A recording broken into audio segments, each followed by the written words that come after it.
রাতুল, তোকে একবার গ্রামে যেতে হয় যে, তোর দাদি ফোন করেছিলেন আমাকে। তারা কেন ফোন করবে? তাদের সাথে তো আমাদের কোনো সম্পর্ক নাই।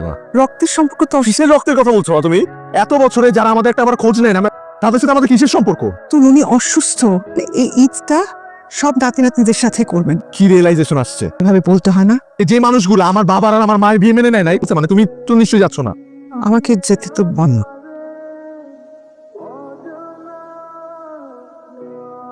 কোন জাহান্নামে যে পাখাইলা, ছাগলের সাথে বসে যাচ্ছিস। আর বলছে আমাকে একটা কল দিবি। মা, বাইরেও মেহমান লয়ে আইছি। আসসালামু আলাইকুম। দাও, কেমন আছিস? আমি ভালো আছি, আপনি কেমন আছেন? সেই যে ছোটবেলায় তোর দেখছি কত বড় হয়ে গেছিস। হ্যাঁ, এত বছর পরে পত্রিকা নাজিল হয়েছে আমগো যে জমি জমা ভাগাভাগি হইব, এই খবর ঢাকা পৌঁছাইলো কেমনে? তো ছোট চাচার মাইয়া আমি কামাই না আসেন তো। দাদি কোথায়?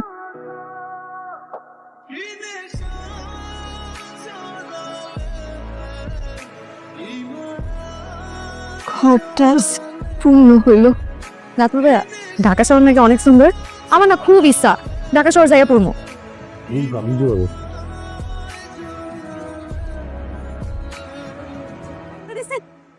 ভালো লাগছে? বেশি ঝালছে।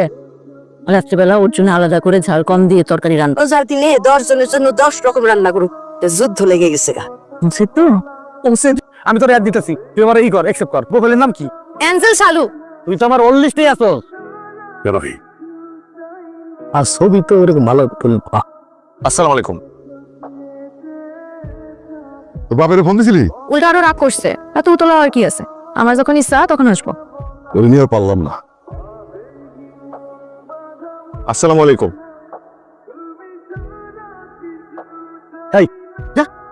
চল দাদিকে সে বলে দে। কান্দেন না আম্মা। আম্মা, কি হয়েছে? কেন জানি মনে হতেছিল আমি যেন আমার রমিজের হাতটাই ধরে আছি। চলে যাচ্ছ কেন?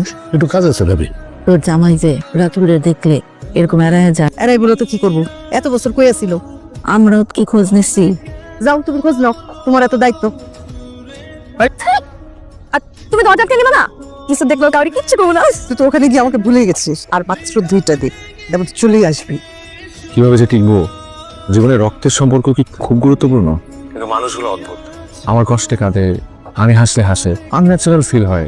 হ্যালো, কি সাসির লাগে কথা কও না? সাসি আসসালামু আলাইকুম। সাসি কিন্তু আসলে অনেক সুন্দর।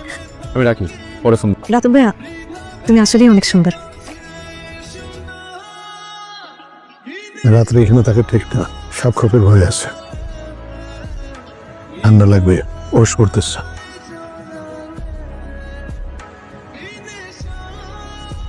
সঙ্গে সেহরি খাই। কি খাও না খাও কিছুই তো জানি না। আমরা যা খাই তাই খাবে, এত তুলু তুলু করার কি হলো গো ভাবি? চুপ করো। চুপ করবো কেন? কি কারণে আসছে সেটা কি আমরা কেউ জানি না? ওকে আমি আসতে বলছি।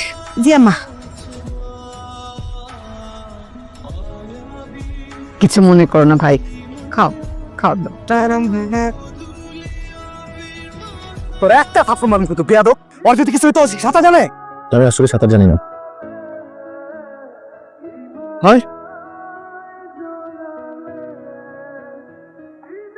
আসো দাদু ভাই, তো পাঞ্জাবি। আমি চিতের পাঞ্জাবি নিয়ে আসছি ঢাকা থেকে। এখানে পায়জামা আর জুতা আছে। এর দরকার ছিল না। সকল দিই তো বেশি, তোমার তো হক আছে। একটু লজ্জা লাগতেছে, মানে আমি তো আপনাদের কারোর জন্য কিচ্ছু আনি নাই। ঢাকা গিয়ে কিনো পাঠাইবা? আমার জামা কেনার আগে কিন্তু হোয়াটসঅ্যাপে ছবি দিবা। মুখে কিচ্ছু আটকায় না। ঢাকায় যে আর জীবনে এইখানে আসে কিনা সন্দেহ। তাহলে এইটা দেন, নীলটা বাদ দেন। তো বিলটা করে দেন ভাইয়া। বিল দেওয়া লাগবে না। টাকা দেওয়া লাগবে না কে? না, চাচা দিয়ে দিয়েছে। কমপ্লিট করি।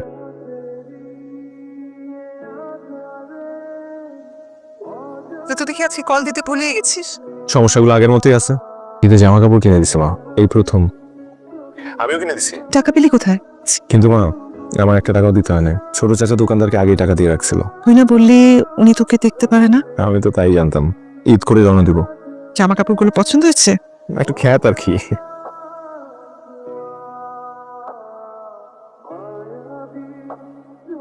তো পছন্দের প্রশংসা কিন্তু করতে হবে ভাই। তোর শার্টটা যা হয়েছে রে ভাই। আমার কোন শার্টটা? কেন শালু দেয়নি তোরে?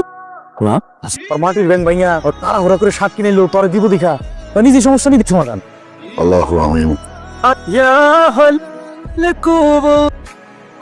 আসসালামু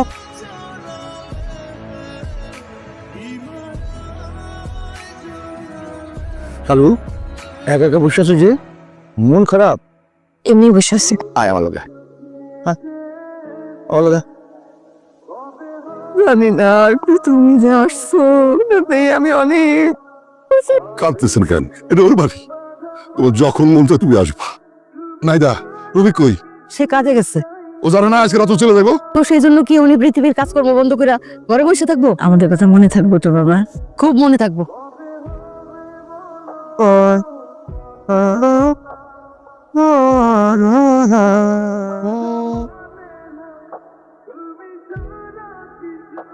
কিরে এটা তোমার জন্য কিনছিলাম। এমন খ্যাত শার্ট তোমার ব্যাপার, নিবা নাকি নিবা না? আসি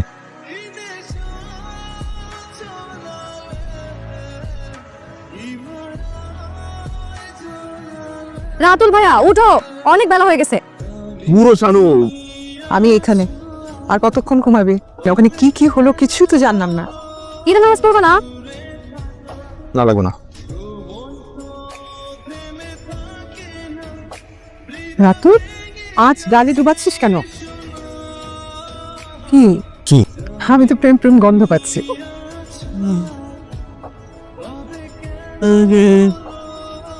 খাবি না? খিদা লাগে। কেন খিদা নেই? বললে হাসবা। দাদি বাড়ি মিস করতেছি। মানুষগুলো একটা মায়া, জানি একটা মায়ার জালে আটকায় ফেলছে আমাকে। ছোট চাচা না কেমন জানি আচরণ করে আমার সাথে, কিন্তু মানুষটা খারাপ না। এটা হলো রক্তের সম্পর্ক বাবা। সবাই কি মিস করছিস নাকি শালুকে একটু বেশি মিস করছিস? সবাই কি মিস করতে মা? তাহলে একটা কল কর। দেখো দেখো কে ফোন দিছে। আসসালামু আলাইকুম দাদি। কি ভাইয়া, একটা ফোন দেওয়া লাগে না? হ্যাঁ, টায়ার্ড ছিলাম। মাই কই তোমার? পাশের রুমে আছে, কথা বলতে চাই তোমার সাথে। দাদি এই যে মা। আসসালামু আম্মা, কেমন আছেন আম্মা আপনি? তুমি যে আসলা না? আপনি তো আমাকে আসতে বলেন নাই। রাতুলের দাদা যে ভুল করছে আমি সেই ভুলটা শুধরাইতে চাই। তুমি আসো মা। দাদি আমরা আসতেছি।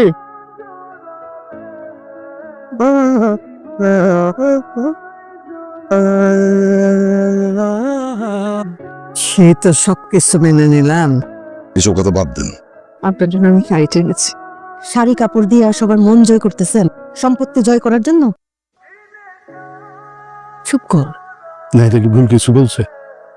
এখন হঠাৎ করে এসে হাজির, বুঝিনা কি জন্য আসছে? আব্বাই রমিজের কোনো সম্পত্তি লিখে দিয়ে যায় নাই। আমার যা কিছু আছে বিষয় সম্পত্তি আমি সবকিছু ওদেরকে দিয়ে যাব। সম্পত্তি নিতে তোমার কোনো আপত্তি নেই তো?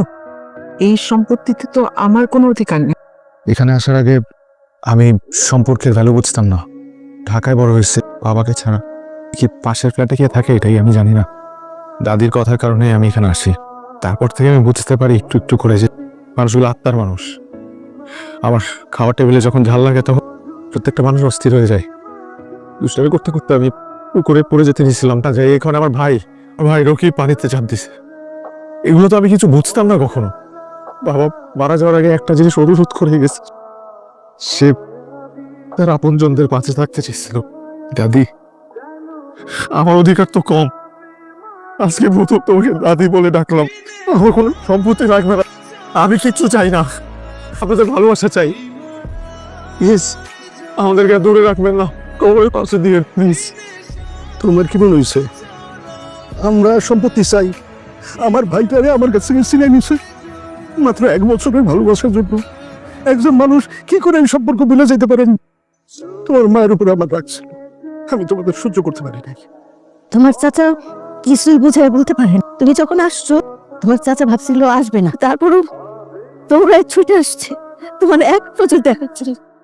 যখন তার ভাইয়ের কথা মনে পড়ে গেছে সে আবার পালিয়ে গেছে, কিন্তু দিন রাত খালি তোমার খোঁজ খবর করত। তুমি যখন রাত্রে ঘুমাও একটা মশা যেন তোমার কামড় দিতে না পারে বারবারে কয়েল দিয়ে পাঠাইতো, রাতুলের যেন একটা মশা না কামড়ায়।